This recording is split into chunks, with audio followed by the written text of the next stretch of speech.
Hello and welcome to Computology Academy, and today we are going to discuss a very important topic and a new verdict that has been given by the Madras High Court, and in that verdict the Mother Nature has been accorded a status of legal entity. So what does it mean? How does it will change the process of conservation and restoration and other things of the natural forces and the natural entities?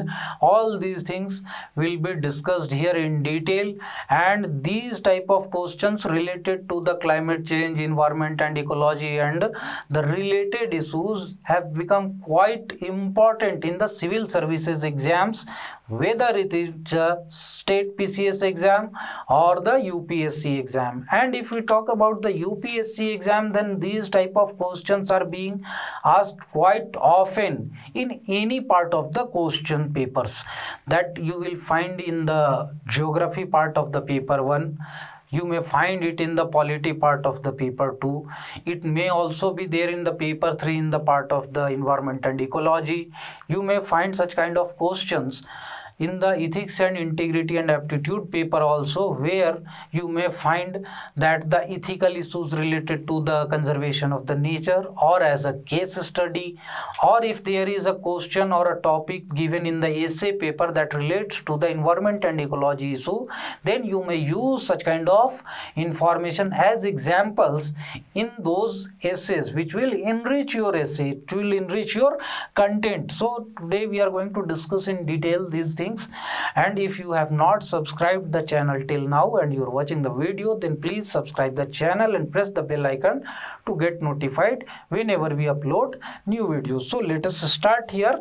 So first of all, why it is in news? So obviously it is in news because the Madurai bench of Madras High Court has given a verdict relating to the Mother Nature, and there are two benches of the Madras High Court, that one is in the Madurai and another one is in the Chennai.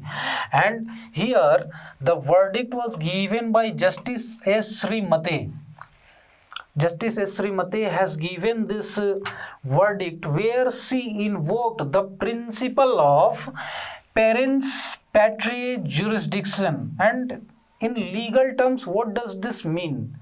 So in legal terms, let us understand it with an example, that if there is a child and the parents of that child are unable to take care of the child in a good way, and they are unable to ensure the proper upbringing of that child, then in that case this principle is applied, where it means that the state or the central government or the related authorities will ensure the proper caring of the child and upbringing of the child by taking up the guardianship of that child after a verdict given by the judges or the court. So such kind of the legal issue is that is related to this concept, and same concept, same thing, same principle has been invoked while giving the verdict that the natural forces, the Mother Nature, is a legal entity now onwards. And here it declared the Mother Nature as a living being, because if you are going to accord some kind of rights, then according to the rights that are being confirmed, the status of that entity should also change. So here the Mother Nature has been declared as a living being, and because of this the status of legal entity has been accorded to the Mother Nature. And this status of the legal person, with all the rights, duties and liabilities of a living person, all the rights, duties and liabilities that are on the citizens of India, living persons of India, which are applicable on them, the same rights, duties and the liabilities will be applicable on the Mother Nature as a living person. And what does it will ensure? This will ensure the preservation and conservation of the mother nature. Only after this verdict there are various things that will change with respect to the mother nature. So what kind of changes will be there, what will change with respect to the mother nature? So first of all, there will be fundamental rights that will be accorded to the mother nature. And if we talk about the fundamental rights, then the cornerstone, the most important fundamental right that will be helpful in ensuring the preservation and the conservation of the mother nature, that is Article 21, the right to life. So this right will be applicable now onwards, and because of this there are various things that will change with respect to the mother nature, right? Next thing, the legal rights will be there for the mother nature. So here the mother nature will be in position to get the legal remedies, judicial remedies and all those kind of things. Next, the constitutional rights will also be there for the mother nature. So the same kind of fundamental rights, fundamental duties, legal remedies and all those kind of things will be applicable for the mother nature also.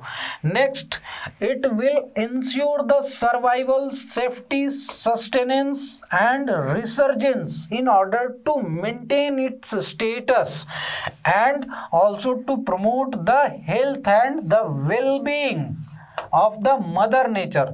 So these rights, when they will be applicable, they will be enforced, then what will be ensured? The survival, safety, sustenance and resurgence.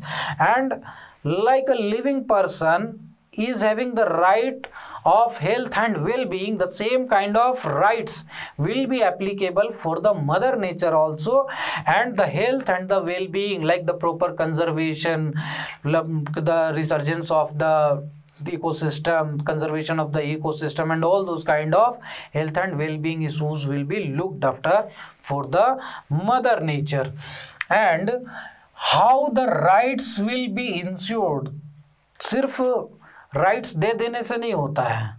If you are conferring the right on somebody, then how does that rights will be enjoyed by that particular entity, that particular person or anything? So to ensure that these rights are applicable, these rights are enjoyed, these rights ensure their well-being, there should be some kind of machinery. So here the direction has been given to the state government and the central government by the Madras High Court itself to ensure that these rights are given properly, applicable properly to the mother nature, as well as if the government fails somehow to ensure the proper well-being, to ensure the application of the rights of the mother nature, then there is other ways also.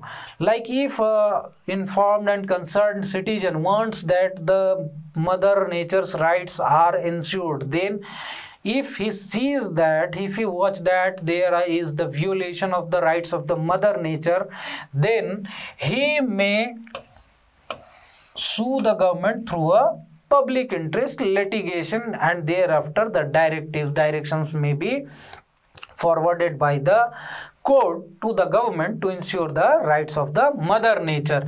And here the public interest litigation is the most important tool, because the concept of locus standi is not applicable in this, and the mother nature is not capable of physically moving to the court and to demand the fulfillment of, to demand the ensurement of their legal rights. And that is why any person, any good smart citizen can move on to the court for the application of the legal rights of the mother nature. However, this should not be become a personal interest litigation or a popularity interest litigation, publicity interest litigation, whatever you say, because many a times the PILs are being misused by many people to get the cheap publicity, like we had seen in the case of the 5G case that was filed by Juhi Chawla. Thereafter recently a case was filed regarding the oath and affirmation that was taken by Yogi Adityanath. Here the applicant was of the view that he had said that Adityanath Yogi, while his certificate name is different, popularly he is known by the different name, so such kind of things should be looked after, whatever it was. But it was also questioned by the court, and the fine was imposed by the court on these peoples who were looking for a cheap publicity. And this cheap publicity comes because of the various issues that are related to the public interest litigation that we will discuss in different video. And last one is that the suo motu cognizance taken by the court. The court can suo motu take the issues related to the mother nature, the violation of the rights of the mother nature, and the court can pass the order suo motu. So this is also a method to ensure the rights of the mother nature. So does it is a new thing, or do we had any such kind of provisions earlier in the constitution also? It becomes a question.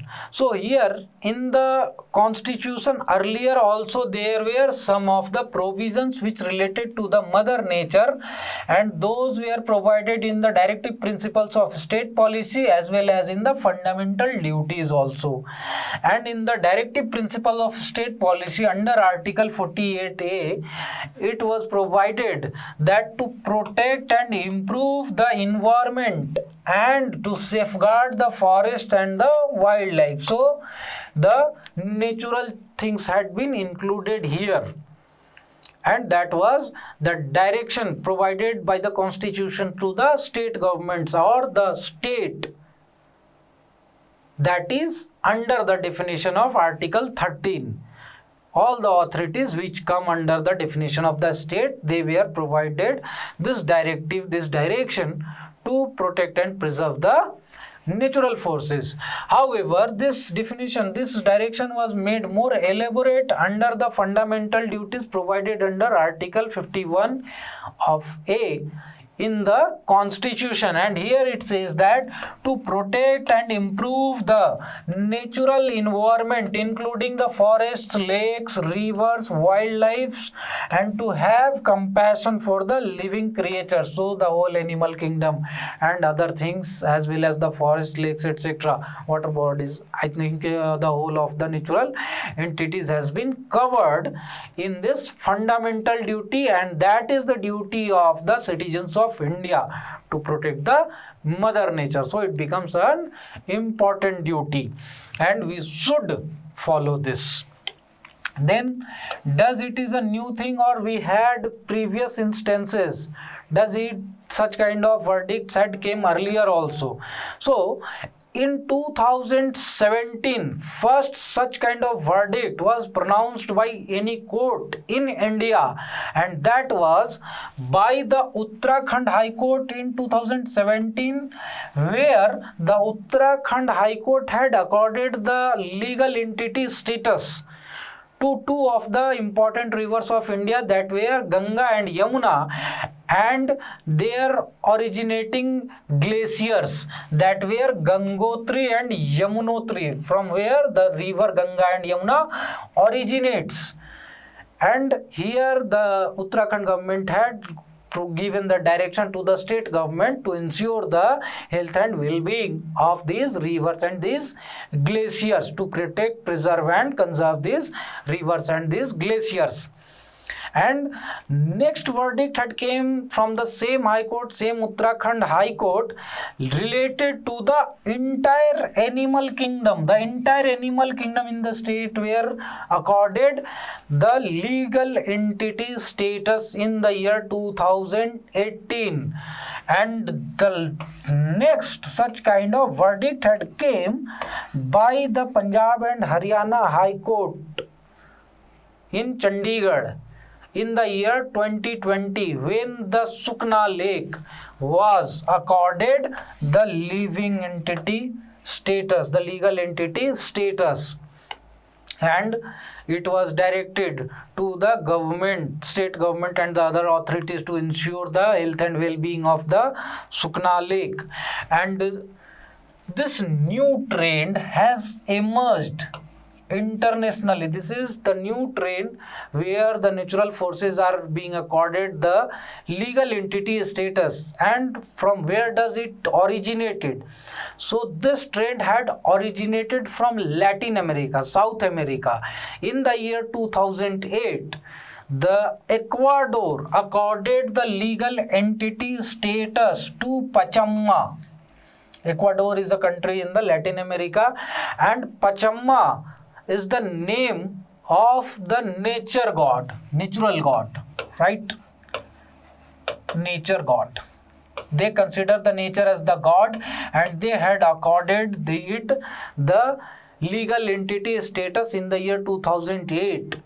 And the next such kind of verdict had came in the year 2014 in New Zealand, when a national park was accorded a legal entity status in New Zealand, and thereafter they have accorded the legal entity status to various other natural forces. However, in the year 2014 there was first such kind of verdict in the New Zealand, where a national park was accorded as a legal entity status.